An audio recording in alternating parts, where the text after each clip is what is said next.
Welcome to Loudmouth Sports Talks Ahead of the Curve. I'm Robbie. This is Christina. She's a lot more qualified than me, so she's going to make a lot better points. Feel free to disagree with us in the comments. Christina, welcome. Thanks for joining me. No, thanks for having me. All right, so I'm actually really excited to have you this week because we're gonna finish up like we started last week talking about the National League playoff picture with Chris Boyle. This week we're going to talk about the American League because it's not how anyone would expect if you started the season. I don't think anyone started the season thinking that the Tampa Bay Rays, the Chicago White Sox, and the Oakland Athletics would be your three division leaders this year. I sure didn't. Well, it's interesting because, the White Sox should be, in contention. They've been rebuilding for how long now? And they're finally getting to that point where they today literally just clinched postseason berth for the first time since 2008. So congratulations to them by taking 3 of 4 of from the Twins, which is obviously the team that was in second place. Yeah, that's no small feat. The Twins were one of the more dominant teams in baseball last year and still looking the part this year. They're only 3 games back of the Sox. But the White Sox, it seems like they were on a much longer time frame with their rebuild. They just brought up Jimenez last year. They just brought up Robert this year. It was looking like it was going to be a couple of years until those guys bore fruit, but here we are. That lineup is looking dangerous. That pitching staff is shaky, but it's got plenty of potential. I'm as surprised as anybody. Well, it's one of those things. They were smart over the offseason. The first thing they did, and it's something I was going to mention later on with MVP race, Jose Abreu is the constant for the organization, right? He's been with them 7 years. He went through those lean years. He signed an extension in November, I believe. And then they, support him in the farm system, which has been getting accolades for years with Yasmani Grandal. They bring in Dallas Keuchel. These are guys with postseason pedigree, proven winners, as you would say. And then, supplement them with Abreu and then studs like Luis Robert. It's a winning formula. That's how you do it. You build from within. You build with you identify good leaders and then you build around them. And it also helps to have a guy as your farm director like Chris Getz, who's he's a longtime major leaguer and he knows what he's doing when he's bringing these guys up. He's been really good at identifying talent for them. He's been instrumental in them acquiring and developing all these young guys. And now they've got 2 of the most exciting young outfield cornerstones in the entire league in Luis Robert and Eloy Jimenez. They're 2 towers of power. I've never seen 2 guys that are, so young, both just hitting bombs left, right, and center in the same outfield. Well, not just that. If we're talking about, let's say, Luis Robert, he's one of those guys you think is like a 5-tool player, just based on our StatCast numbers. Not entering today, he has 29.1 feet per second sprint speed, which 30 is elite. So he's in the 97th percentile. He 7 outs above average, easily leads like the league. He's in the 100th percentile. So that's, and obviously his bat, everyone knows. So having that guy in center field every day, that's good, good piece to have. Yeah, if you don't have to sacrifice the bat, 23. have an elite. So. He's a child, and if you don't have to sacrifice the bat to have an elite defender out there, which, like you mentioned, he's also leading the American League in defensive wins above replacement, which is nuts as a 22-year-old center fielder. When you don't have to sacrifice the glove to get the bat, that's a position you don't have to worry about. Any position up the middle, catcher, second base, shortstop, center field, if you can put a bat and a glove in that same position, you're set, you're golden. And I think he's going to be a gem for them for as long as he's willing to re-sign. That's going to be an exciting. He's going to be an exciting player to watch. He's the American League's answer to Juan Soto. Right. Pretty much. These are. Yeah. I love the youth movement in MLB. Produce. Oh, exactly. It's unprecedented. I want to say, just off the top. Every time the postseason comes around, right? He's only 21. He's only 20. Yeah. Whether it was Gleyber Torres or Juan Soto. Exactly. And even just going into the guys who are in their mid-20s, you got your Aaron Judge, still only 27, 28 years old. You got just dozens of guys that are all still in their physical prime or haven't even quite reached their physical prime yet that are just putting up bonkers numbers, when they can get on the field in Judge's case. But in most of these guys' case, they're coming out and producing every single day. And it's going to be cool to see. Yeah. Your Marlins are actually doing the same thing. You got guys coming up for them. I'm a huge fan of Sixto Sanchez. I mean, he's 21 years old and just putting people down like they're rabid. It's really cool to see him do that. Yeah. And it's cool to see that Real Muto trade pay off, because the Marlins have a history of trades that don't quite pay off.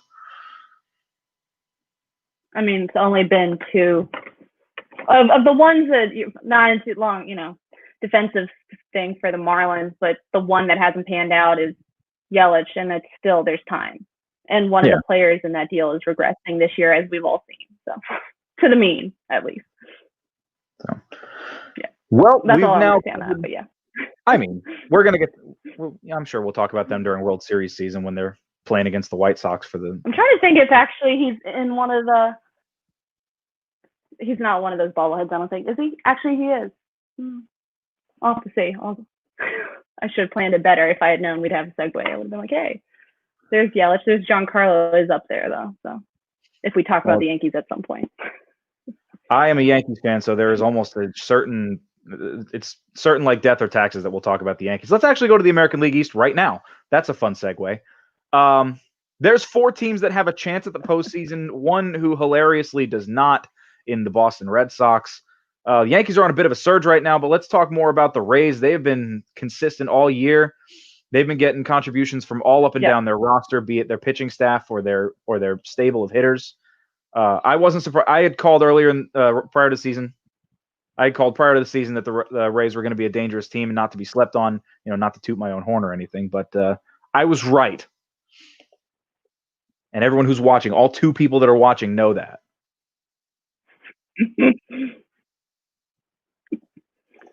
So, what do you see? What do you see below the Rays? What do you see in the Blue Jays? Because they've kind of been hit or miss.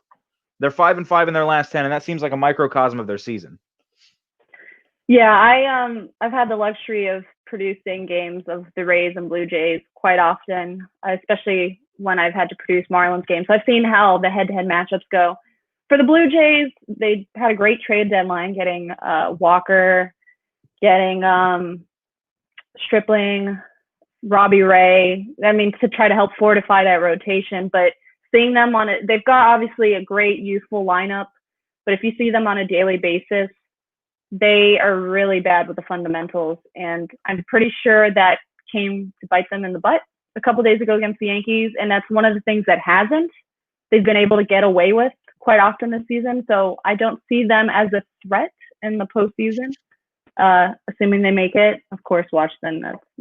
Blue Jays, congratulations. No, but that's one of the things that just seeing the Blue Jays over a span of like 5 or 6 games when I've had to produce, it's like boneheaded plays, whether it's base running, whether it's miscues on the field. It's not going to lend itself to a postseason run when each out is important. Oh, sure. Yeah. It'll be interesting to see moving forward, like next year or whatnot, if they are able to get away from those mistakes. Yeah. I mean, they kind of like we were talking about with the White Sox, how they've got players with winning pedigrees that they went and picked up to supplement, a bustling farm system. The Blue Jays have the farm system, and they thought they were getting some guys who could help the team, grow and produce a little bit in Robbie Ray and their deadline acquisitions. But Ray doesn't have a sustained history of success. Walker doesn't have a sustained history of success. Jonathan Villar doesn't have a sustained. Like these guys are these are good players, but they're good players who they haven't been good players on good teams, and that's been part of the problem. I mean, they've made some good acquisitions, and even their bullpen right now is made up of a bunch of veterans playing good baseball. Oviedo's own AJ Cole is playing well for the Blue Jays. Anthony Bass looks like a worthy reclamation project for the Jays at the back end of the pen, closing out games. Rafael Dolis at 32 years old, still striking out over 10 per 9. I mean, they've got pieces that are doing good jobs that they're not being helped by the youth. Frankly, the youth is still too young to succeed.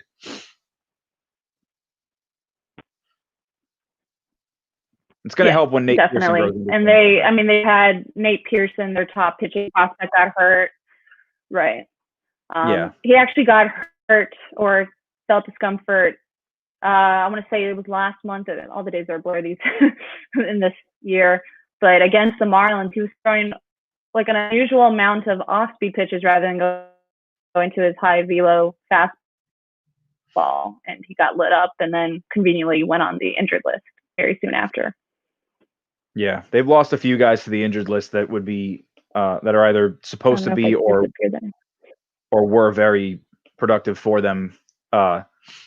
Ken Giles would be their closer right now, but for being on the injured list. Ken Giles went back on the injured list again. Yeah. Yeah, and even before the injured list, he wasn't. He was having a rough start. He's only thrown under 4 innings this season, but he didn't look great in those 4. Yeah. Luckily for them, they've had enough arms in the pen to keep things afloat. They're still 4 games over 500, and they're looking, they're still looking productive despite getting absolutely blown out of the water by the Yankees this week. Yeah. But yeah, the Rays, if we want to talk about a team with a legitimate chance, probably the postseason, they do what works for their organization and system. They're going to play close games. They're going to rely on that bullpen. They're not going to be flashy. Their offense isn't going to overpower you, but they find ways to get it done. I mean, it sounds like a cliche, but I'd have to look at the stats, but they probably easily, them and Oakland are, I want to say, similar in the sense of having like 1-run, maybe 2-run games. Yeah, and coming out on top because of their bullpen. They're a team that relies on the next man up philosophy. I mean, if they're definitely a greater than the sum of their parts kind of team. Nobody on their roster really looks like a superstar, with the exception of Blake Snell. I'm a huge Blake Snell fan. And then, I mean, he's actually had a down year. He's been better than last year, but last year he was also hurt. His fielding independent pitching is rough this year, but his counting stats and his regular stats all look just fine, especially relative to last season when he was playing hurt. But no, especially with the expectations set on him by his ridiculous Cy Young season a couple of years ago, he has not been what he's supposed to be, and he's still been enough to carry them. I mean, they get enough contributions on the margins from guys like Hunter Renfroe, guys like Austin Meadows, guys like Brandon Lowe and Willie Adames. Lowe and Adames are 2 of their best hitters on the season, and nobody outside of Tampa, Florida can tell you who they are. And that's just what this team is. That's what a team with a $40 million payroll always has to be. I can, but it's part of my job, though. Okay. Yeah, I should clarify, folks who don't follow baseball for a living outside of Tampa, Florida, but right, or work in baseball, yeah. But the and the remarkable thing with the Rays is they've had like 10 pitchers, most of them in the bullpen, go on the injury list, and they just random like guys then suddenly able to come in and strike out a zillion players. Yeah, just looking at their roster up and down. No big deal. Like, hey, Chaz Rowe, who was, I remember, being a non-roster invitee with the Marlins 5 years ago. Yeah, no, they do so well at getting contributions from unheralded guys. I mean, this dates back to the earliest Joe Madden days. And all the way up through recently, they've gotten guys like Logan Morrison and of players of his pedigree who were kind of okay at best, just come in and have a bonkers season. Charlie Morton last season, same thing. 35 years old, just comes in at a kind of, he was a 4th fiddle for every other team, and he comes in last year looking like a Cy Young contender. That's just what the Rays do. They develop their young guys to trade them. They develop their veterans to succeed. I don't understand. That's the best way that I can describe it. It's like they redevelop guys. They come back in. Yeah. It's unusual, but it works, and it works well with like I mean,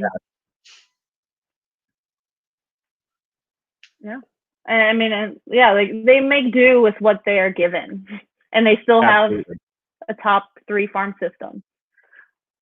So all the time they're in good shape. I mean, it doesn't hurt. And it doesn't hurt. They have, I'm looking at now, 45 plus run differential. Like, it's every year you know what you're going to get from them. Yeah, you're going to get what you just put in different parts, and it's still going to be fine. You're going to get scrappy, tough as nails, and when you get their stars out at the plate, then somebody comes up that nobody's ever heard of, and he hits a walk-off home run. That's just who they are. So, and they had a couple of good additions. Tsutsugo, I'm going to butcher these names, and Choi, who I think just went on the injured list. But those are like 2 bats that are new to or relatively new to the organization that have helped fortify that lineup. Yeah, Jimon Choi he's on the injured list right now. He bounced up and down. He was on the Rays all season last year, but he kind of bounced around between the majors and the minors for the last few years. Mm-hmm. He's never really been anything but, a come in and hit a dinger kind of guy. But he's another one. He's another unheralded contributor, like you said. And Tsutsugo was a really great pickup for them. It hasn't really shown in his batting average, but he's gotten on base at a respectable clip relative to the batting average. He provides a timely hit when he needs to. He scores plenty of runs. He's been a good addition to their DH slot. And this is a team full of guys, like I said, this is a team full of guys who contribute on the margins, and it makes them greater than the sum of their parts. When your biggest star, and I say star with air quotes, is Kevin Kiermaier, you're never really going to be a team. You're going to say that, yeah. Yeah, they're never really going to be a team that blows up the media. You're just going to be a team that beats other teams and has fun doing it. So, speaking of teams that are winning on the margins. Oh no, go ahead. Although Brandon Lau and Willie Adames are good. Oh, I mean they are to the infield what Jimenez and Robert are to the White Sox outfield. Lowe's Lowe's a stud. He's 25. Adames is a stud, and he's 24. These are guys that should be locked up long term, except that the Rays never have any money. I mean, if they couldn't afford Evan Longoria, I don't think they're going to be able to afford anyone that they ever develop for the rest of ever. So you mentioned the A's earlier as another team that contributes on the margins and is greater than the sum of their parts. Let's shift over to the American League West, where the Athletics are dominating not only the Bay but the division.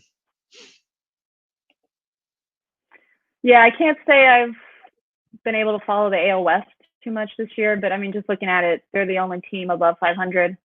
Houston's been decimated by injuries, and then obviously what happened with the aftermath of the scandal. But I mean, just the A's is another organization. You know what you're going to get out of them. It's going to be bullpen, and then you've got the studs like Chapman, Olsen, Semien, Laureano. These are guys that have been around now, 4 or 5 years together. You know what you're going to expect from them. Built together. Yeah. This is a team that was built together. They came up together. This is kind of like the A's of the early 2000s. I mean, they all came up together. They supplemented with some smart signings, and they built around their system. And now this year they finally brought out Jesus Luzardo, who's looked at times dominant as a rookie in their starting rotation. They got a couple other arms in their farm system that are going to be coming up over the next couple of years. I mean, this is a team that's built for the long haul, and they're another team that really can't afford keeping people despite playing in Oakland. They just don't spend money like other teams do, and they have to rely on contributions on the margins. This is the first year in a long time that Chris Davis isn't going to hit 247 exactly with like 40 home runs. So they have to make sure they're getting contributions out of other dudes. Mm-hmm. And but that's why this postseason is going to be really interesting for other than it being 2020, for a couple of reasons. One, there's not going to be any off days. So in my opinion, teams like the Yankees are going to be at a disadvantage because they don't have starting pitching and their pitching is shaky. So what are you going to do?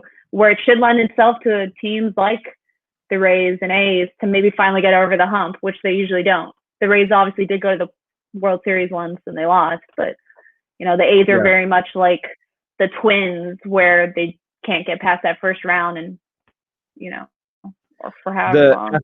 The Athletics have enough talent in their rotation to get by. Nobody in their rotation statistically is really jumping off the page, but then you see that they can get through 4.5, 4 1/3, 4 2/3, 5 innings. Then you go into their bullpen and just power arm after power arm after low ERA after low ERA. And Jake Diekman actually he's given up 0 earned runs so far this season in over 17 innings. Just to give you an idea, and he's like their 6th guy out of the pen. This is just an idea of the depth that they've got. This is a bullpen that can really shorten games up.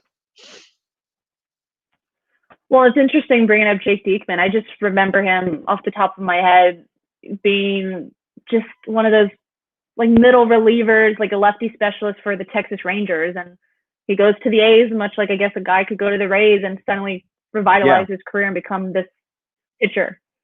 That's exactly it. I mean, even just looking at last season, I mean, his numbers got marginally better when he went from the Royals to the Athletics. The Athletics were his 4th team in 2 years.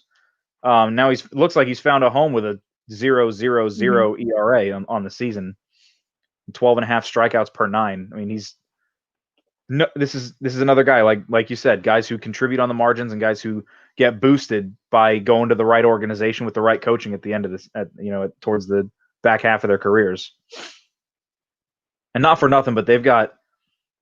I'm crazy about Matt Chapman as a player. He's on the IL right now, but when he's healthy, he's everything on both sides of the field. He's a guy that they should be looking to. Him and Matt Olson are guys that they should be building around for as long as they're willing to spend money. So I guess they would need to start spending money, but that's neither here nor there, I suppose. And then they have, stud at the back end of the bullpen and Liam Hendricks. Liam Hendricks, another guy. He's another guy who, he's 31 and finally looking looking elite over the last couple of years of his career. But, prior to these last 2 seasons, he was just a nothing special, middle reliever. I guess the only real difference with him is he's in his 5th year with Oakland instead of just coming over. But, this is another back end of his career guy who's been tweaked and adjusted, and now he's elite. He's ridiculous. 13 Ks per 9, 11 strikeouts per walk. He's been the most dominant relief pitcher, perhaps in the entire second most dominant relief pitcher I can think of off the top of my head in Major League Baseball. Yeah, he's easily top 3 for this season. So, is there anyone else in the American League West that really, not necessarily that has a shot for this year? I mean, the Astros obviously always have a chance to make the playoffs, but they're a couple of games back of the Indians for the 8th seed. Well, they're going to make it. They're going to make it as the second team out of the AL West, barring Seattle. Oh, that's right. Going on a run. 2 per division. You're absolutely right. Yeah. And then that's what the interesting thing with the Astros is. This is much like the Cubs. This is kind of their last hurrah with this nucleus. Yeah, it's going to get real expensive. Guys becoming free agents. Yeah. So whether they've had a bunch of injuries too. I think only the Marlins have had more rookies debut this year. And most of theirs have been like pitchers, especially bullpen arms. So it'll be interesting. They just got back Lance McCullers Jr., so that would help them with Greinke and him. And I know Verlander's been trying to build back up. So that, could be then one of those teams again to be, on the lookout for in the postseason. As long as they get in. You have a chance, especially in the baseball playoffs. You actually make a really good point about the Astros needing to use their rookies. Their team leader in wins above replacement right now is rookie Christian Javier, who's having a really nice season in their starting rotation. Andre Scrub is looking something. He's definitely not looking like a scrub in their bullpen. This is a team that they need their young guys. This is a team that built themselves on young guys in the past, supplemented with big signings, and won a champion and trash can banging and won a championship. So they're going to have to do it all over again. They're going to have to break it down and rebuild again, and likely on the backs of a whole new front office and coaching staff after a year like this, where there's a whole lot of just a bad blood towards them from the entire league, and you finish the year under 500. There's no reason not to just clean house. Well, it's going to be tough and interesting because losing some draft picks due to that, scandal, it's going to be hard to recoup some of it. So that means some of the guys that maybe are retainable, you're going to have to trade away to get prospects back. It's going to be interesting to see how everything kind of plays out for them in the next couple of years. I'm interested to watch. It's fun to watch the Astros struggle, so that'll be fun for me. As far as the rest of the American League West goes, there's really not another team that has anything for today. The Rangers were supposed to come into this season and be something special, and instead they're the worst team in the American League. Which, it's always fun to watch high expectations crash and burn. They're actually a respectable 5-5, but beyond that, they're terrible. Unfortunately for them, you just know things. It was like an omen when you're getting a new ballpark and you're about to open it, and fans can't even attend because of the current state of the world. For most folks, that's not that has necessarily anything to do with the playing field, but that's that's not even like to open your new ballpark. Yeah, it's very much akin to, you got out of your bed the wrong way, and now your entire day's ruined. If you go to open a new ballpark and you can't have any fans in it because of COVID, that's enough to ruin your entire season. And this was supposed to be Corey Kluber's revenge tour, and he's pitched all of 1 inning this season. So that should I was be that's the entire actually story of the Rangers. Yeah, I was covering his start last year when he was with the Indians. When he got hurt, he was hit by the comebacker, and you just knew, like, oh, that's going to be tough to come back from. And then who knows, once he comes back, how things are going to go. And yeah, it hasn't panned out the way they had hoped. It also never bodes well for you as a team when your manager thumbs his nose at the baseball god's favored son, Fernando Tatis Jr. No, but I mean, there's the back history between those. I mean, he knows the people there and whatnot. It's not. I mean, the issue. Long story short, too, though, is Tatis missed a sign. He wasn't supposed to be swinging, and he went against his manager. So that's the narrative that gets lost. Like, it wouldn't, if he didn't miss the sign or he didn't ignore the sign, it wouldn't have been an issue. But even so, I mean, if you're Chris Woodward and you go out and you say something like that, it's not like his comments were terrible, but they were unnecessary. He didn't need to say what he needed to say. Yeah. But Tingler and Woodward, or whatever the relationship, like, those are people that know. Oh yeah, but I mean, those are people that knew each other, the managers and whatnot. So it's more than just like the unwritten rules thing. It was like guys that knew each other, that are friends, that were pissed at each other. Right. To which I would say all's fair in baseball. It's like more to it than just being. Yeah. Yeah. But the postseason, the teams are going to be 3 from the East, 3 from the Central, and then the 2 that are designated from the West, barring some total collapse and the Mariners somehow getting hot. It's going to be the White Sox, the Twins, the Tribe, the Blue Jays, the Yankees, the Rays, in whichever order. We'll have however many games left to figure that out. Yeah. I don't see there's just not another team with enough talent that's close enough to overtake anyone. Like you mentioned, the Mariners. The Mariners have such a well-documented history of being complete shit towards the end of the season. I don't see them making noise. And they weren't supposed to be competing this year anyway. They're still rebuilding. Right. They're just technically in the race because of the expanded playoff. Yeah, they're in the race because they're the 9th team in the American League right now. Them and the Orioles are also another team that they just don't have the juice to make a run. Right. I mean, and these are teams, like, I'm looking at it now. I don't know if it's been updated for today's results, but the Orioles are 6 games below 500, and the Mariners are 5. So it's not even like they're right near 500. They're well below. Yeah, they're easily a couple of games back of the Astros, a team that does have a history of getting hot at the end of the season to make a play in the playoffs. Beyond them, it's just the Tigers who are overachieving, the Royals who are achieving exactly what they're supposed to, and then the Angels who are a tragic dumpster fire as always. Right. There's a nice shiny gold nugget in the middle. And they're all those. I mean, like. Right, like the Royals, the Tigers, those are teams that are in their early stages of the rebuild still. They're not, maybe next year we'll see if they take the next step, or the year, 2022. Yeah. Well, that's about all I've got on the American League playoff race. So in lieu of hot or not, we are going to talk about something a whole lot more fun. We're going to talk about some award candidates because it's almost that time of year. No, not Christmas. My favorite time of year is award season. It's award season.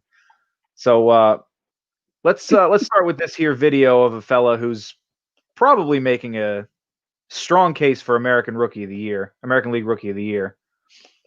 He wouldn't be my pick, but that's just because I'm madly in love with Luis Robert. Really been carrying. For 1. Breaking ball. Long run by Lewis to the gap on the track. Jump in. Wow, he made the catch. Oh, baby. Kyle Lewis was the vertical leap on that play is astounding on its own. But the fact that he had to come from the right field side of center field to come into the left center gap to steal a grand slam away. I mean, that's the kind of play that makes coaches swoon. I honestly don't know what's the best part of it or the most difficult part. Was the distance covered, the timing, finding that in the like hazy air because of unfortunately the wildfires spreading along the Pacific Northwest. Like for him to be able to track that, the moment being bases loaded against the division leading A's, like it checks all the boxes. It honestly does. And Kyle Lewis is a special, special ball player. He's retained his rookie eligibility into this season, thankfully, because now we get to see him in the Rookie of the Year race. He had a very productive debut in 18 games last year, but this year he is really showing out. Got 10 home runs, 27 runs batted in only 48 games. Is he who you would have as your Rookie of the Year if you had to vote today? I'll go as like the little devil's advocate to your Robert and say yeah. Although I still think it's actually very, very close between. If you look at least entering today, the slash lines of both guys, it's nearly identical. So it's not even one of those things where Luis is above and beyond doing better than him on offense. In some instances, Kyle Lewis is better stats. And I would argue that Kyle Lewis has no protection in his lineup. So therefore what he's been able to do is a lot more difficult than Luis, who has guys like Rondal, Eloy, Abreu in the lineup. So that he doesn't have to, he's going to see either better pitches or he's, can have that off day, but Kyle Lewis doesn't have anyone around him. Yeah, when you're a rookie and you're leading your team in batting average and home runs and you're second in runs batted in, that's a lot of pressure on you. And the fact that Lewis has been able to play as good a baseball as he's been able to play on both sides, as offensively and defensively, it's remarkable. And I think it's awesome that the two leading Rookie of the Year candidates for the American League are coming in they're the same position. So we kind of get to see them side by side. It's not like a pitcher versus a hitter, which is really hard to compare. We get to see two guys that are among the top at their position already, despite being, not old enough to rent a car. I'm excited to see what these guys have in the future, and I'm still pulling for Robert for Rookie of the Year, but Kyle Lewis makes a compelling case. A couple of other guys who make compelling cases, but they probably don't have enough time so far played, time served, I guess. Got Jared Walsh from the Los Angeles Angels. He's been playing good baseball in the last 25 or so games. And then we've got Ryan Mountcastle, who's playing a little bit out of position in left field, but he's been torching the ball for Baltimore. Yeah, I don't know much about Walsh, but Mountcastle, his numbers pop out. Of course, he wasn't there to start the season. Got called up, and I believe he was their top prospect, if not top 5, and he's part of the reason why the Orioles are optimistic about their future, about their rebuild. And it's always reassuring to see a guy, he comes up and he's immediately producing. But it's definitely a 2-horse race between Lewis and Robert. And it's likely, especially if we're going based off narratives, Robert is with, the postseason bound White Sox. He's part of the flashy rebuild. I'd be shocked if he doesn't win, no matter how Kyle Lewis does the rest of the way. Yeah, he's becoming the heartbeat of that team. He's at the top of the order. He's playing center field. He's the face of that franchise already at 20, making a case for face of that franchise already at 22 years old, on the top seed in the American League. So I'd have a hard time not giving it to him. His teammate Matt Foster over in the pitching rotation, he's looked pretty good as a rookie. Also, he's got an astounding ERA. He's got an excellent fielding independent pitching stat. His strikeouts per 9, his walks per 9 are both in elite territory. He finally just came out of the bullpen to start a couple of games recently. He's looked really, really good doing it. I don't know if he's going to win Rookie of the Year, but he's another guy that the White Sox have to be optimistic about for their future, being only 25 years old. Only 25. Isn't that crazy? Like, it goes back to like the youth of the game. So that's the American League. It seems like a 2-horse race. The National League, on the other hand, a little bit more wide open when you look past the who should be the front runner in Jake. I promise I'm going to say it right. Cronenworth, not Cronenberg. Yeah, he was leading the National League in batting average for a hot minute. He would actually not be my pick, though, if I had to vote for Rookie of the Year today. Not my pick. Not my pick either. Who have you got other than Mr. Cronin, not Berg? Well, good thing is there's still, a week, 9 days left in the regular season. And I'm going to go with the pick of course, it's, relying on what happens this last stretch. Sixto Sanchez. He's got 3 more starts left.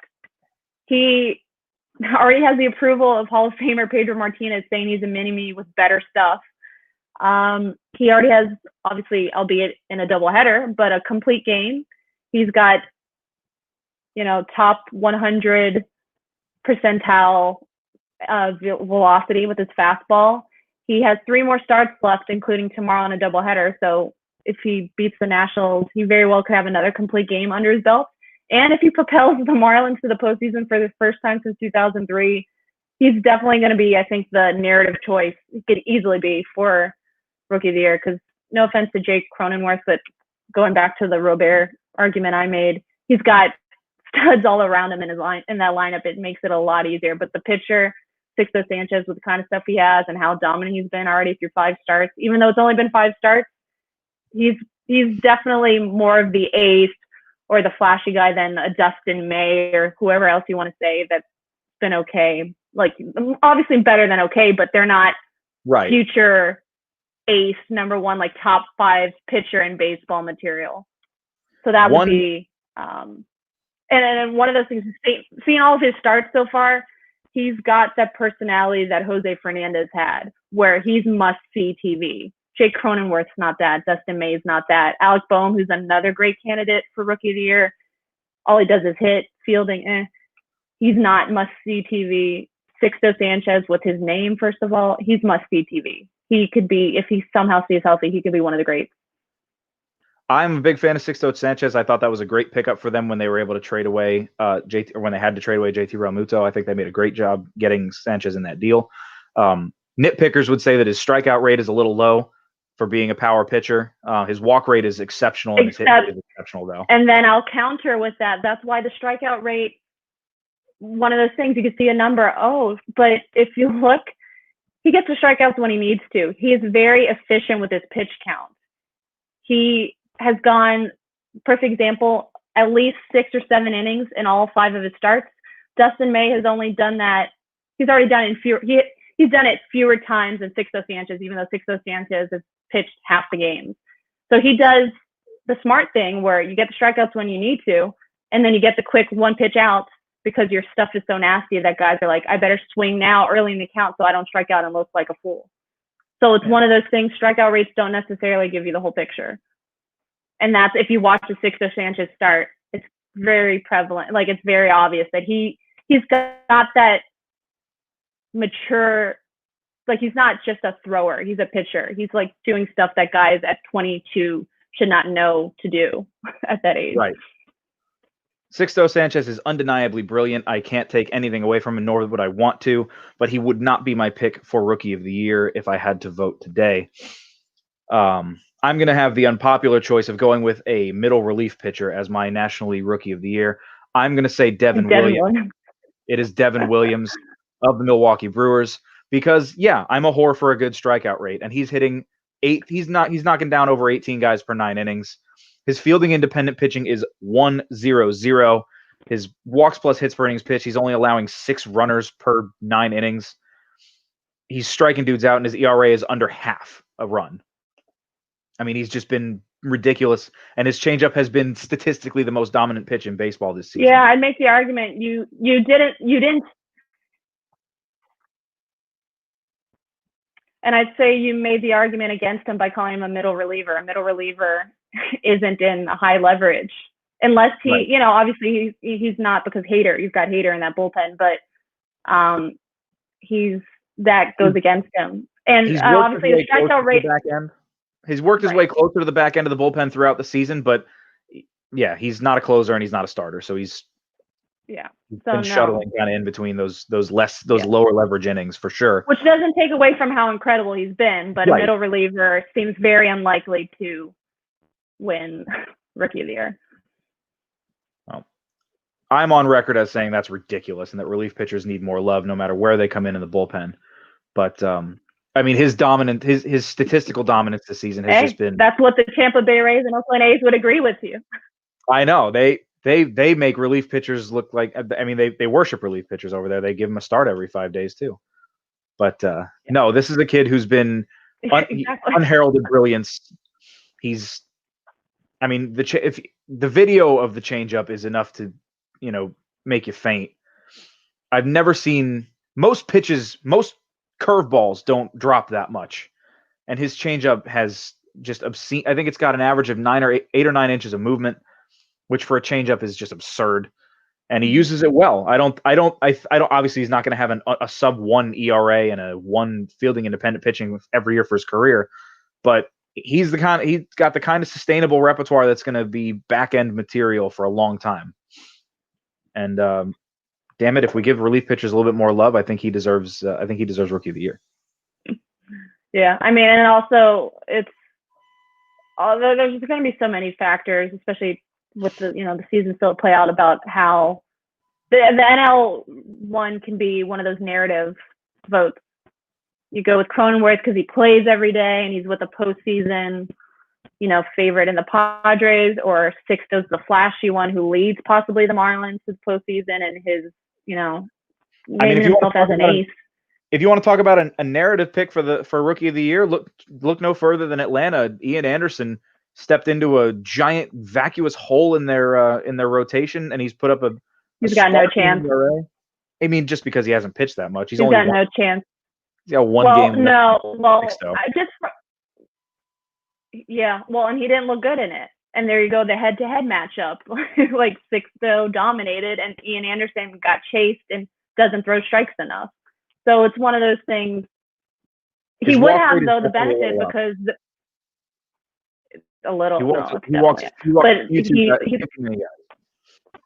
But that was really, I mean, that one start against Miami is really his only blemish. 6 innings, 1 earned, strikeouts, 6 innings, 2 earned, 8 strikeouts, 7 innings, no earned, 9 strikeouts in his other 3 outings. I mean, 3 out of 4 at 22 years old ain't half bad. Give him 2 or 3 more starts if he can put up the same kind of. I'm just saying he's just not gonna get the vote over Sixto if Sixto keeps pitching the way he does. He's not. It doesn't make sense. And any of the numbers are not better than Sixto's. A boy can dream. And he's not as good of a pitcher. Well, he's not. He's not. You might have a slight bias towards Sixto, but Do you want to ask any single person who knows baseball who they would rather have, Sixto or Ian Anderson? I think. I'd rather have Sixto, personally. Right. Everyone would say that. But all things aren't always what they seem. Let's move right on to the Cy Young Award race, talking about pitchers having insane seasons. We'll start with the American League because it's going to be a really short chat. Shane Bieber and no one else, right? Yes. Shane Bieber, no one else. And let me pull up my stats because he's also, there's an interesting thing here. So Shane Bieber, I think he pitches tonight. I could be mistaken, but I'm pretty sure. He has 9 of 10 quality starts, which, that's a big deal these days just because starting pitchers don't go that, deep. No, his team is 8-2 in his starts. So right. They have won they've won, I think, 26 games on the year. 8 of them are in his starts. So that accounts for 31% of their win total. So that's just from a team standpoint. That's, pretty impressive. But then, of course, you've got the 3.03 ERA plus. You've got the 2.04 FIP. You've got 14.2 strikeouts per 9 innings. The WHIP is 8.66.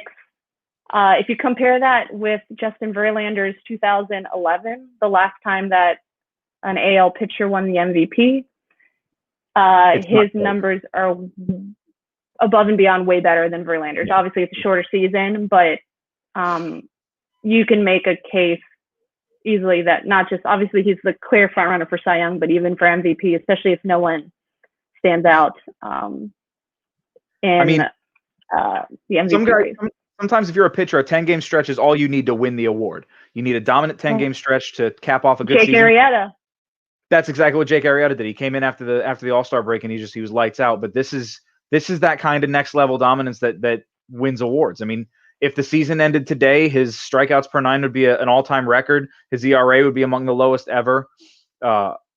He's the fastest ever to 100 strikeouts in terms of innings pitched in a season.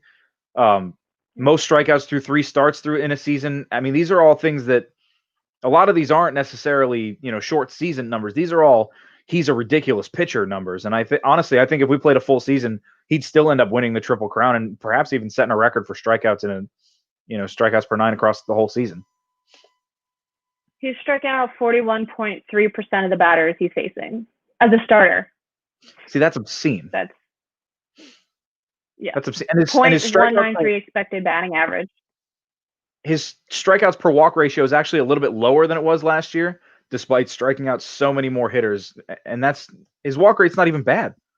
He's walking 2.2 per 9 innings, and that's close to elite. And he's doing it with 14 strikeouts per 9. This is Garrett Cole last season is one of the most dominant pitchers I've ever seen from start to finish, and this blows Garrett Cole 2019 out of the water. I mean, I've never seen. We could just go right into AL MVP too. Let's just go into AL MVP, talk about that because it's still Bieber. Yeah. The I 5 think, White Sox and it goes back to what I said about the Verlander. Yeah. And they're gonna split the vote. And the last 2 times that a pitcher has won MVP, Kershaw in 2014, he won. And I think the main reason he won is because Giancarlo Stanton missed the final 3 weeks of the season.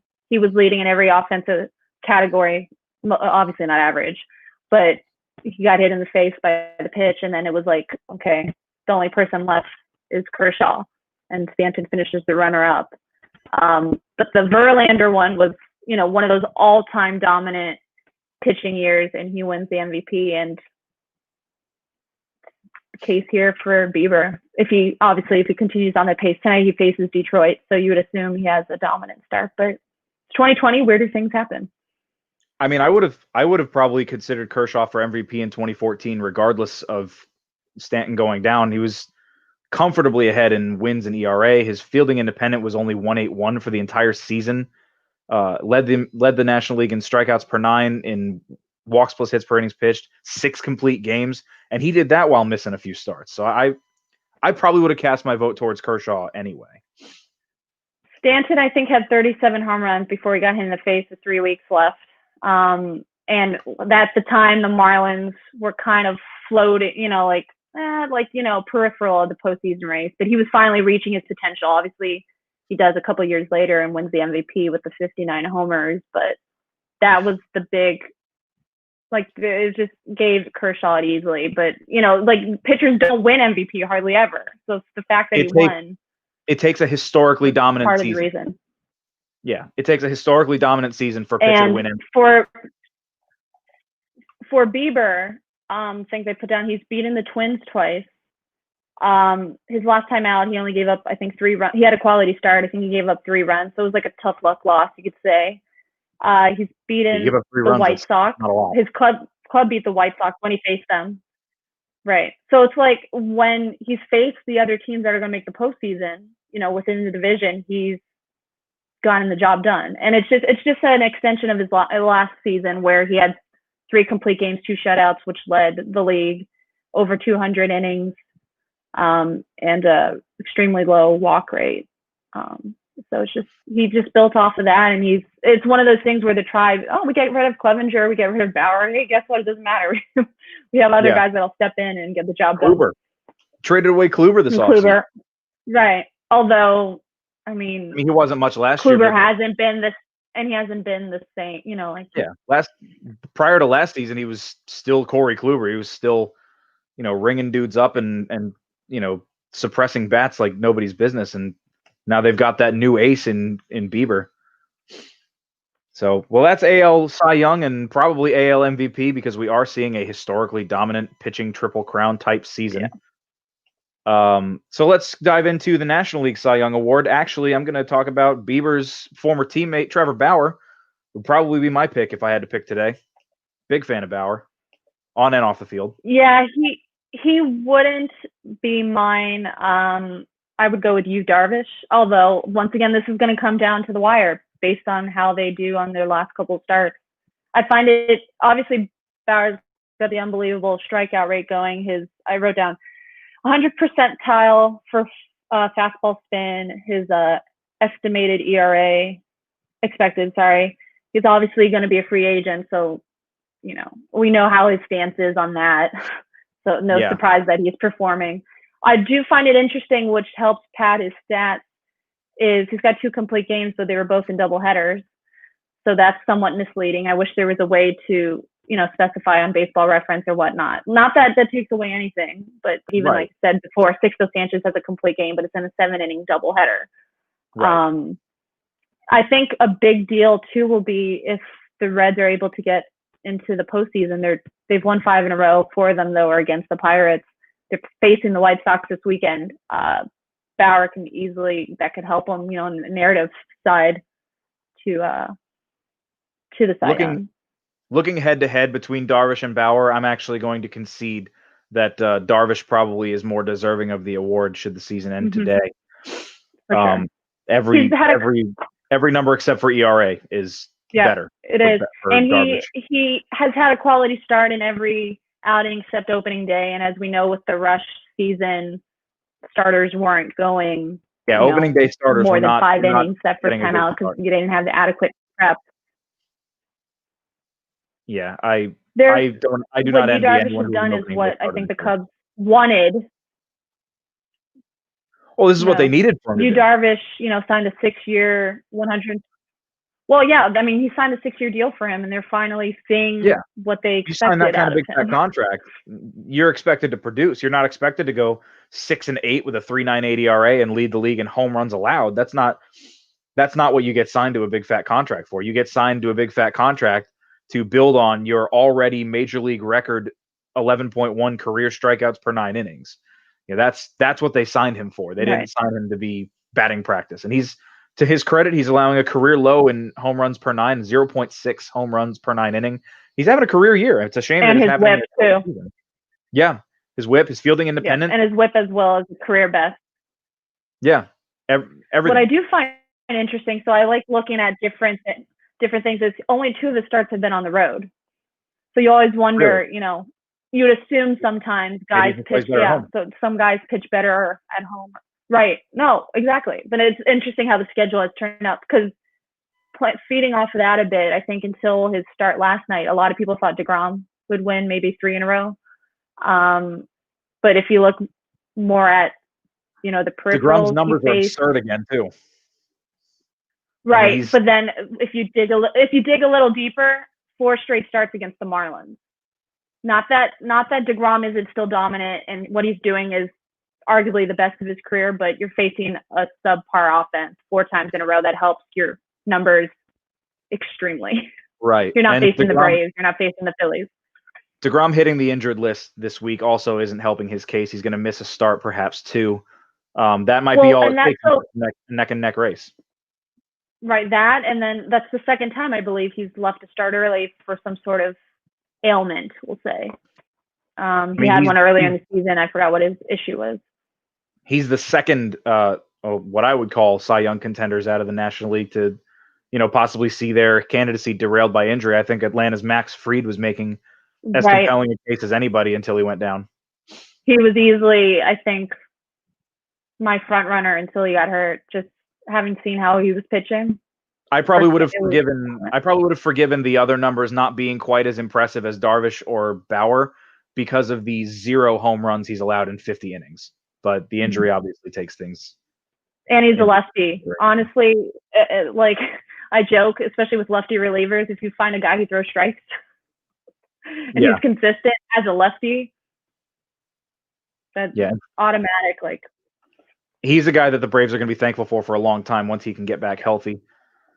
And I think he's actually returning tomorrow, maybe. So they're getting healthy at the right time. Yeah, this is when they need him. They need him now. Mm-hmm.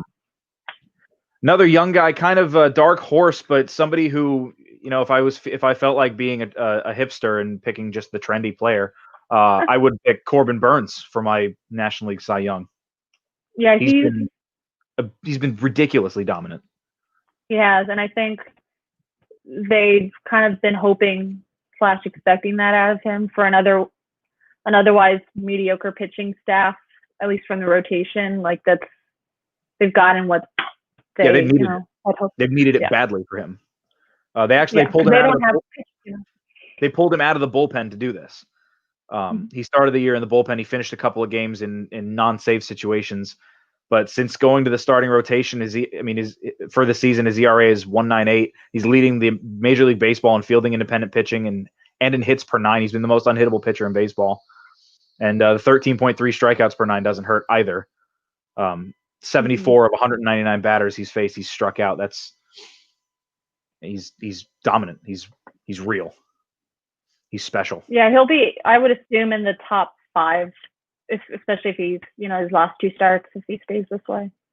If he stays healthy, he could leapfrog Fried and DeGrom in the voting. I don't see him jumping either a Bauer or Darvish just because they've done it for the whhole season.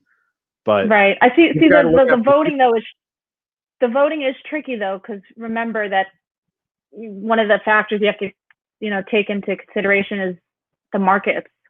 New York, DeGrom, 2-time Cy Young. Not, obviously having the setback doesn't help, but because he's DeGrom, he's got that pedigree. Because he's a New York Met, people would probably, you would assume, still give him votes over a Corbin Burns, no matter what the numbers are. The market helps. The market always helps. You're absolutely right. A couple of guys in just on the periphery of the Cy Young voting who I just have to name drop because I love seeing pitchers do well. Aaron Nola and Dinelson Lamet, they've been outstanding this season. They probably don't deserve a whole lot of conversation, though, simply because their amazing seasons are overshadowed by so many others. I mean, these are guys who are playing the best baseball of their careers. Nola's great season was last year. Yeah. I mean, Nola's... I really like Aaron Nola. I like him a lot. I don't understand. I would like to see him build on, 2018 a little bit better. Not that last season was bad or anything. It just it wasn't. It was very Blake Snellish in the fact that it regressed a little bit farther than anybody wanted it to. Didn't he finish number 3? Yeah, he finished 3rd in 2018, but the season was insane. I thought it was last year. No, last year he was out of the voting completely. Yeah, 2018 he was 3rd in Cy Young voting. Well, they've got him and Wheeler.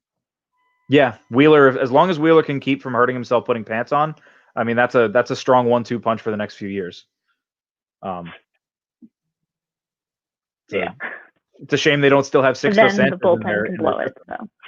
Yeah, no, their bullpen. They went out and made more bullpen moves than any team, other than San Diego during the deadline week, and they're still trash. That's still a dumpster fire of a bullpen, which is a shame. Well, yeah, I mean, they one of the examples David Phelps they got from the Brewers, and he had given up I think 2 home runs all year, and he's given up 4 since joining the Phillies. Yeah. I don't know what they did to piss off the baseball gods, but they did it, and they're paying for it. So, not a whole lot of pitchers that deserve recognition for the National League MVP race. I mean, perhaps Darvish, perhaps Bauer, but there's some bats that are doing the work so that the pitchers don't have to. I'm going to start with one who's not going to win it because of his short season, but who has the numbers to do it, and that's our young buck, Juan Soto.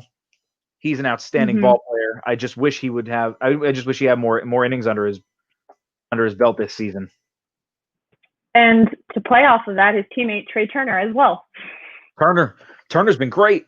He's been putting it all together. This is very much a put it all together season for Trey Turner, and he's in his mid-20s, so it's not like he's too late or anything. No, so not at all. And he plays shortstop. He plays a good shortstop too. Yeah. So. Yeah, he plays a better than league average shortstop, which is all you can ask for when you're such a huge offensive plus. Luckily for Soto, he does not have a very intensive defensive position. He's, as you said, the DH of the outfield. But it doesn't matter what position you play. But he's been great in it. He's been great in it, though. Oh, he's been playing great defense. I mean, you still have to chase down the ball and catch it. and he hasn't made an error so far in 241 innings. So, the metrics don't love him, but that's just because he's not super fleet of foot. But when you slash 342 average, 470 on base percentage, a league leading 708 slugging, it kind of doesn't matter what position you play or how well you play it. You're going to play ball. And this is a kid who's going to be in the MVP race every year for the next 20. I'm excited for him. But that's all we can talk about on Juan Soto, unless you've got any nuggets of info about this 22-year-old. No. He is by my estimation probably fifth in the MVP race right now, simply on the games played. Got a handful of names above him. 3 guys who I would say are all on the same team that all deserve recognition. Those San Diego Padres, those trio of Tatis, Machado, and Myers, all 3 of them warrant discussion. But like you said with the White Sox, they might take votes away. Yeah. No, I think the easy winner here is going to be Tatis.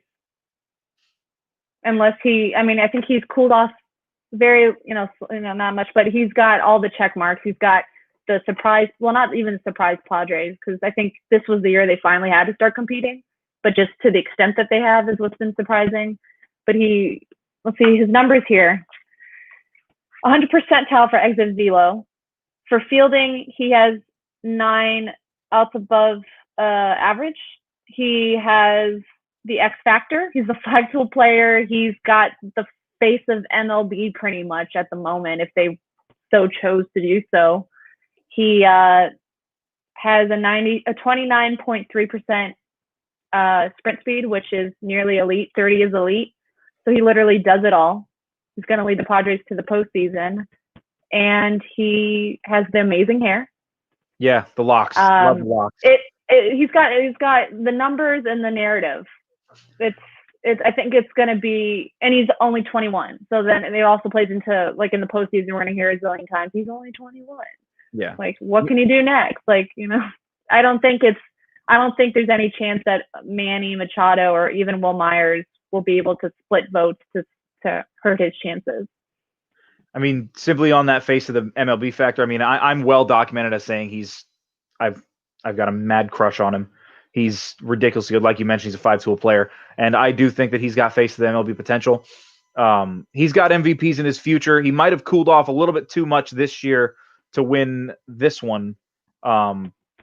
He's been the most recognizable player on the Padres, but if we're, Machado has been resurgent this season. He's been, ever so slightly more productive statistically, if not more impressive statistically. And Will Myers has just been timely hit after timely hit after timely hit.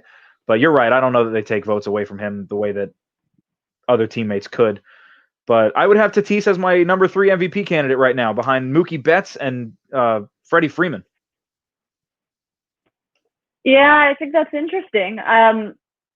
Freddie Freeman, I've seen a zillion times since 2011, I want to say. I've had the luxury of interviewing him over the years. I've filled in for Braves coverage. He's a great dude.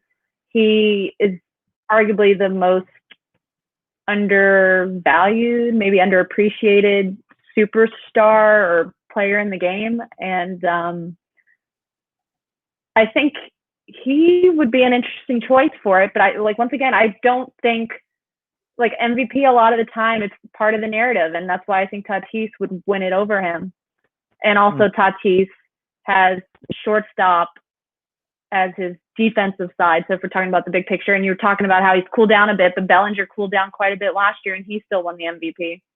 Bellinger did cool down quite a bit and still won MVP last year, but his numbers were still far and away if you just look at his numbers and not his impact, if you just took player A, player B, and he was player A, he was better than every player B you could put up against him numerically. And Tatis as much as I love him and as much as I'm going to be going to bat for him, so to speak, over the next few years, talking about him as the best player in baseball, Freeman just stacks up better.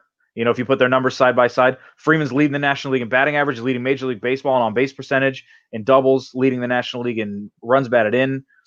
And he's doing it on the National League East leading team. I mean, he's the only player that I would say even has a better case than him would be the home run leader for the National League on the National League West biggest team. I mean, the 2 guys that which is just going to be hard not to get votes for the 2 of them if Tatis doesn't jump back up the way that, to the stats that he had 2 weeks ago. His batting average is down to 40. Freeman leads the NL as of, I guess, entering today. OPS plus, on-base percentage, total bases, average, RBIs. Obviously, I think the interesting thing is, so Tatis and Freeman, Tatis has 2 point, Tatis is 2.9 for Fangraphs WAR. Freeman's at 2.8. Tatis, I think, gets over him the slight edge based on defense. And also base running. Those are other things. That's why I still think. If you look at Baseball Reference WAR, it's flipped, but by the same rough amounts. I mean, they're neck and neck in terms of wins above.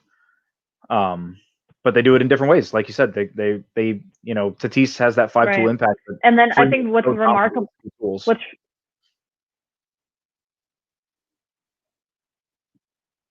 and what's kind of remarkable is Freeman had COVID before the season, and he pretty much had barely any catch-up warm-up time. He was they weren't sure if he was going to be on the opening day roster because he had only maybe 1 or 2 days with the team.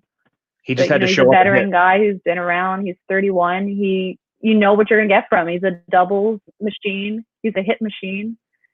He's every team in the NL East, Marlins killer, Phillies killer, Mets killer, Nationals killer. He hits them all. It's one constant since he came up. I mean, the only guy that I would put ahead of Freddie Freeman is Mookie Betts, and that's just because of the significantly higher defensive impact, the higher WAR, and the being, like it or not, if you lead the league in home runs, you're getting MVP consideration. It just doesn't matter what year it is.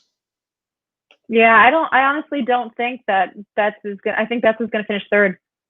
Really? I think, yeah. I honestly don't see. It's been Betts. It's almost okay, Betts is doing what we expect out of him, just in a different league. I don't think he's really taken the narrative or anything by storm necessarily. He's obviously still excellent. He's still elite, but I don't think people are talking about him, funny enough, as much as they are Freeman or Tatis and how great their seasons have been. Betts has been far and away the best player on the best team in baseball, and that's all the narrative that I can. I mean, that's as much narrative as it's needed in the past for voters. I mean, he's vastly flown under the radar, though. I mean, it's honestly, I blame the Dodgers more for that than Betts, just because you said that Betts is doing what we expected of him.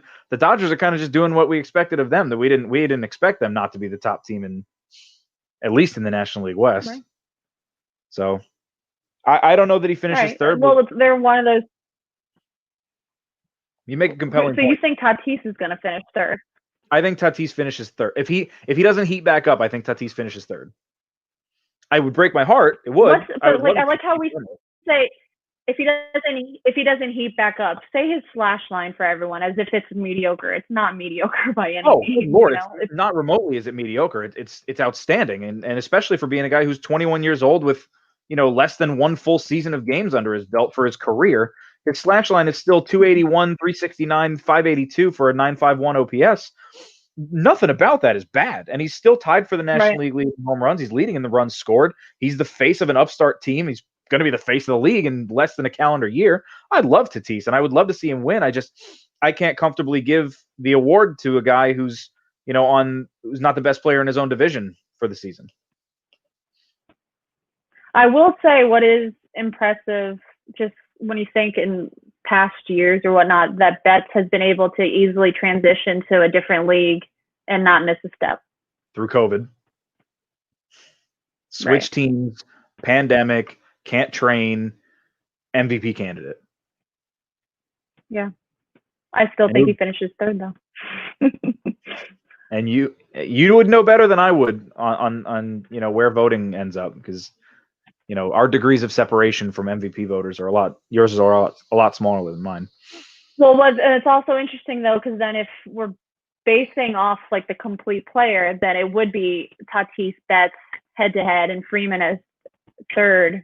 Although Freeman is usually a very solid defender, but this year the numbers aren't in his favor, which I found interesting. Yeah, he's just a shade below average for the year this year. After being comfortably above average for his career.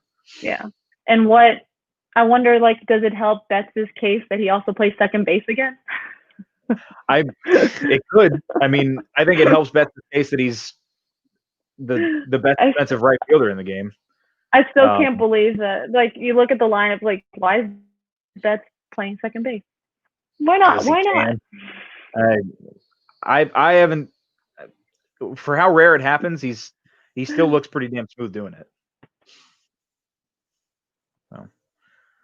It was just weird because I'm pretty sure Kike Hernandez was in the lineup, and Kike was in right field, and he was playing. It was just weird. Well, that's the beautiful thing about Kike Hernandez and Mookie Betts is if they're good enough defenders at their positions that if they wanted to just switch, they could, and go still play above average defense. Kike plays 6 positions. He's outstanding. Yeah. I mean, I wouldn't just put anyone at a middle infield though. Like that's no, it's gotta be somebody who can. Like who can second base is a lot more. Yeah, second base is a lot more difficult, more moving parts than right field. Like you're in every play possibly because it's in the. I don't know that I'd play Mookie there the whole season. Yeah, I don't know that I'd play him there the whole season, but for short stretches, a couple innings at a time, a game, it looks solid to me. But yeah, I mean they did it against the D-backs. I think that was the D-backs are one-time thing, maybe. They could call you or me to come play second base against the D-backs, and I don't think it would have a. I mean, second base was my position in softball, though, so I think I would be fine. Oh, yeah. Yeah, I have okay. I run like I've only got one leg, so I would struggle at second base. Yeah, no, I'd be fine. I was a speedster. I had that elite speed. I was not slow. I was average for my soccer days, but in softball, I was elite speed. So that's usually how it goes. If you're a fast soccer player, that's how a lot of soccer players ended up playing softball when I was in high school, is because they were fast. They were average speed on the soccer team, and then they would be stealing 28, 30 bases. Average speed, which isn't even, it's not slow, just because everyone is. Average speed. An average speed soccer player against the regular human being is still obscenely fast. Yeah, and I'm short, so I have, like shorter strides. It's not my fault. Relative athleticism is a thing. Yeah. Like I can't help it. My strides are shorter. I didn't have an excuse. I got the long legs and plenty of leg muscle, and I still can't run to save my life. If it was me and 10 friends against a bear, I would just have to lay down so that I didn't get chased down, embarrass myself. I have to make it look like a sacrifice. You could hide in the bear like Leonardo DiCaprio. I mean, if it would win me my first Oscar. Yeah. Exactly, right? It takes me 20 years to win an Oscar. That's all he had to do. That's all he had to do was hide in a bear. All he had to do was get mauled by a bear, yeah. Well, okay, but that's an interesting way to bring it full circle.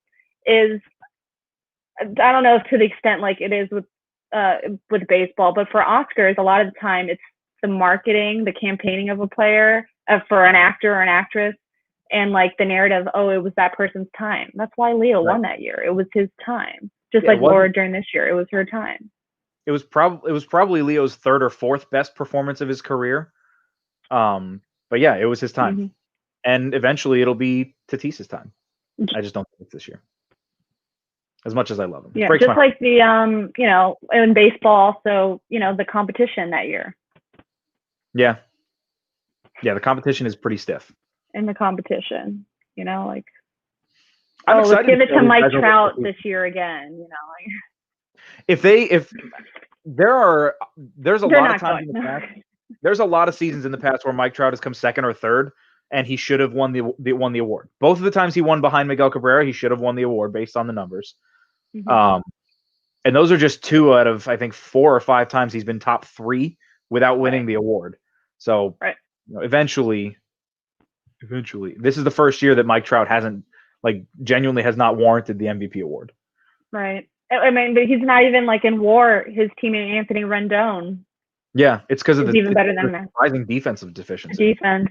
Also, another guy, an instance of changing leagues and not missing a beat for the most part. I think he got off to a slow start, but then he got back to where everyone knows Anthony Rendon would play. He also kind of broke the Angels curse a little bit by playing well in his first season, because even one of the greatest hitters of all time struggled in his first season going west. I think the Angels are just. I mean, with Pujols, that's almost like the St. Louis baseball gods, bringing it back to the baseball gods. That is, they're real. I'm like 30% sure they're real, and they punish those who anger them. They punish Chris Woodward. So then maybe they reward Tatis with MVP. I don't know. Maybe 3-0. But he should have a shirt if he doesn't have one already. Like always swing 3-0 or something. I'd buy it. I'd buy it yesterday.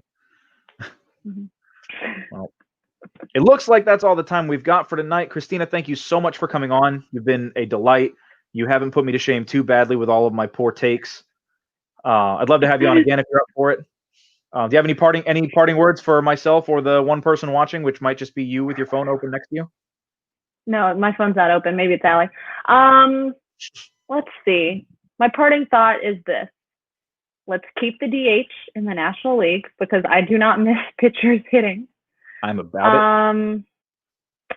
I'm totally here for the 7-inning doubleheaders, especially if there's this many. Like it's for a full season, that might be, maybe not, but I kind of love them because it's a long enough day to begin with. And it's going to be an interesting postseason. Yeah, I'm excited. Because it's 2020. It's 2020 in every aspect has been unexpected. So expect the unexpected and neutral sites, which is. I know. I was happy to see that they found that they made headway on some neutral sites for the postseason. And it's going to be good the way they have it, so that the Dodgers and Padres won't have home field advantage if they advance the second and third round. That they have it flipped. Right. It's going to be interesting, and whether they allow fans or if they'll put cardboard cutout fans, who knows? But it's exciting. Baseball playoffs is, in my opinion, I'm biased because baseball is my sport that I'm involved in with work and whatnot. Right. But I think it's the most interesting. Like you see the fans, people, maybe not this year, but it's chillier out. It's pumpkin spice season for some, but every pitch, something can happen. And basketball, you watch the final 2 minutes. Right. Baseball, you don't know. Trevor Bauer might take out a drone, hurt his finger, and then ruin Cleveland's chances of winning a World Series because suddenly they're down another starter. Anything can happen. You don't know. The unpredictability is something that I love about baseball, and it's something that I'm excited about. But again, thank you so much for coming on. This has been a blast. Last 3 things that I've got to say. Y'all remember to buy your shirts from Bombshell Bowling.